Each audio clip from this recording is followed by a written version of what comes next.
अहिले मेरो हातमा के छ यो यसलाई के भन्छ प्लान्ट भन्छ। आज हामी के पढिरहेका छौं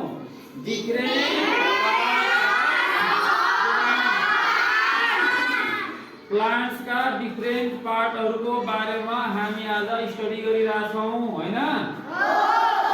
भनेपछि यो अब हेरौं यहीँबाट सुरु गरौं। यो प्लान्टको यो पार्टलाई के भन्छ रूट्स। रूट्स को कलर कस्तो हुन्छ यसको कलर कस्तो छ व्हाइट छ। त्यसपछि यो रूट भन्दा यो रूट कहाँ हुन्छ त जमिन मुनि underground part of the plant is called root।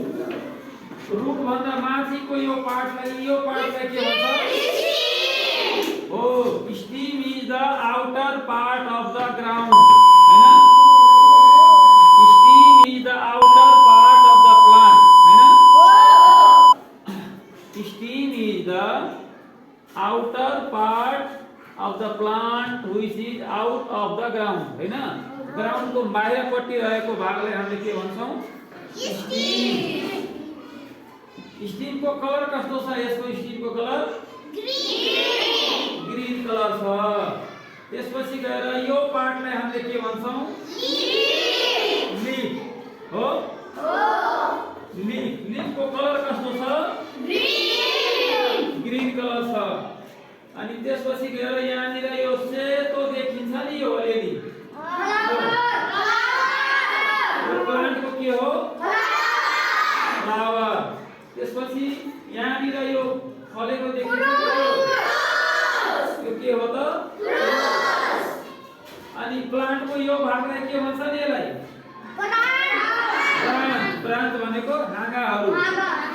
त यसरी हेर त बिरुवाका सामान्य कति भाग हुन्छ root stem branch leaf flower fruit हो। 6वटा मेन पार्टहरु हुन्छ। सहायक पार्टहरु थुप्रै छ यसको है। अनि यो कस्तो प्लान्ट हो यो हर्ब समूहको प्लान्ट हो। हर्ब भनेको झारपात। किन झारपात हो यो